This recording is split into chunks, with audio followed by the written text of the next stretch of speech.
Good afternoon. Welcome. You are with me once again. I am your host here on A Pagan Perspective here on YouTube.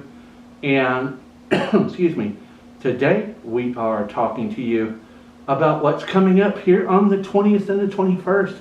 We are getting ready to celebrate Litha Midsommar, summer solstice, the longest day. Yes, it's going to be the longest day, the longest sunrise to sunset during the year. It's the midway point between the year. This is where we follow the gods of Sol, Sunna, Freyr, Balder. The list goes on and on. Many gods and goddesses are gods and goddesses of the sun. The sun is very important because it marks, midsummer marks the beginning of the waning year. We've waxed to midsummer and now we wane through the rest of the summer and Samhain and on to Yule and beginnings for the next year. And it's very important to heathens, witches, pagans, everybody that we get to see what the energy is like at midsummer. We've worked very hard to get to the point that we are.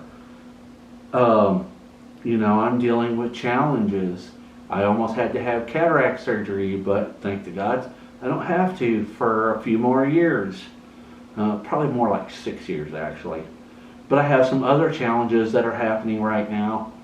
And things are just at a different place in the world. But having said that, it's like we still have the ability to make magic. The energy is the highest. This is the day. If you want to, get something out to the universe that you want to work on or that you need magical intervention for, this is pretty much the time to do that. Also, it's like very important to get ready to know that after all the activity of the year, all the activity of the summer, we will be going into a quieter time with, Samhain and everything moving forward once we get into the colder days.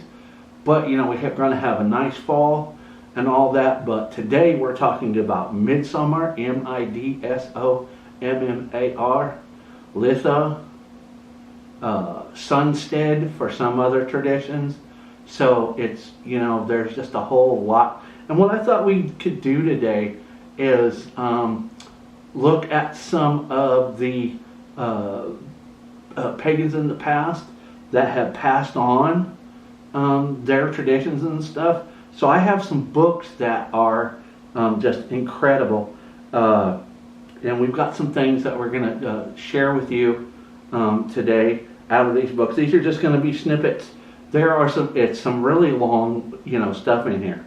But what I'm going to do is when this video is over and we go through processing and everything, all of these books I will put links to in the video description so you guys can go check them out if you want to get them on Kindle or, get them in person or what have you. Yeah, I'll put the links and stuff up there for you now. But first book that we're going to be dealing with here, and we'll just set these off to the side for just a minute, is Ancient Ways, Reclaiming Pagan Traditions by written by Pauline Campanelli and illustrated by Dan Campanelli.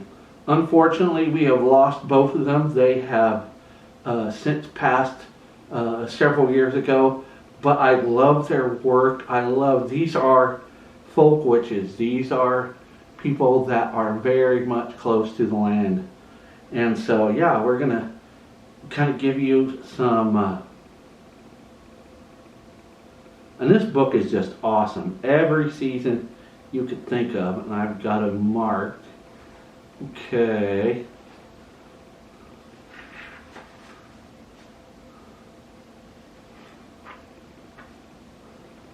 Midsummer. The wildflower blossoms of May fade in the hay-scented breezes of June. and ferns unfurl, giving the shaded woodland garden in the lush green appearance of a tropical rainforest. Along the stone wall at the back of the vegetable gardens, tall spikes of iris stand above clusters of sword-blade leaves. They burst into blossom of every conceivable combination of purple and yellow pigment, in a few too strange to be believed, as exotic as jungle orchids with names like Rocket and Millionaire, O Susanna, and Ecru Lace. They stand proudly in the noonday sun, while secretly in the crevices of the stone wall behind them, spiders lie in ambush or spin silken traps and wait to pounce menacingly on a careless moth or preoccupied gardener. As the month progresses, the afternoon hours become uncomfortably hot, but evenings are still spent outdoors on the back porch, where fireflies twinkle in the grass and warm animal smells drift down from the sheep pen and chicken coop. At midsummer, it is traditional to make amulets of protection out of various herbs for homes and animals. Boughs of rowan were hung up over the entrances to stables and cow barns, sheep and goat pens, and chicken coops as protection against any evil magic which might cause harm or disease to the livestock. Today, not everyone keeps horses, sheep, or cattle, but anyone who has a pet dog, cat, parrot, or toad may wish to hang a sprig of rowan over their place to give special protection of magic to a beloved pet or companion. Rue is also an herb of protection. As rowan protects against evil magic, rue protects against poison and disease, although rue itself, if ingested in excess, can be a poison. It is native to the Mediterranean countries of Europe and was such an important medical herb in Italy that replicas of it were made in silver to be worn as amulets against the evil eye. Italian witches also sewed sprigs of rowan and rue into a small pouch along with bits of bread, a pinch of salt, and a couple of anise seeds, using a red thread and saying words like, "Herb of rue, let this charm protect my family from harm." That is so cool. But yeah, here's the book, and we will put that out there for you guys to check out. Next, we're going to be giving you something from Folkways, Reclaiming the Magic and Wisdom by Trish Telesco. And this book is packed with everything. But they do have a little section here that I like on Midsummer. So, yeah, we're almost there. All right. Midsummer's Eve, June 21st. This is the longest day of the year.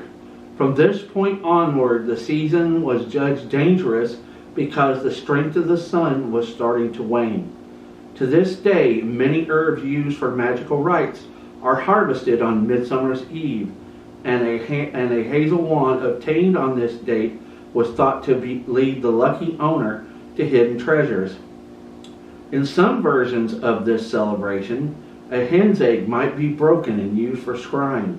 If a woman walked unclad through her garden on Midsummer's Eve, she was guaranteed fertility. One interesting custom among some European cultures is for the children to scoop up the dust laying before the altar at the end of midsummer rites. The dust is kept under their pillows in the belief that it will help them learn to read.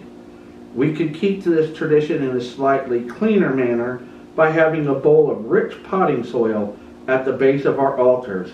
At the end of the Midsummer Festival, all people who wish to empower their educational pursuits could take a pinch to carry home with them. Finally, sowing hemp seeds or leaving bread and ale out beneath the moon on Midsummer's Eve are excellent charms for romance. And we'll show you this book as well. And the last, before we finish here, we have from Ed Fitch. This is The Rites of Odin.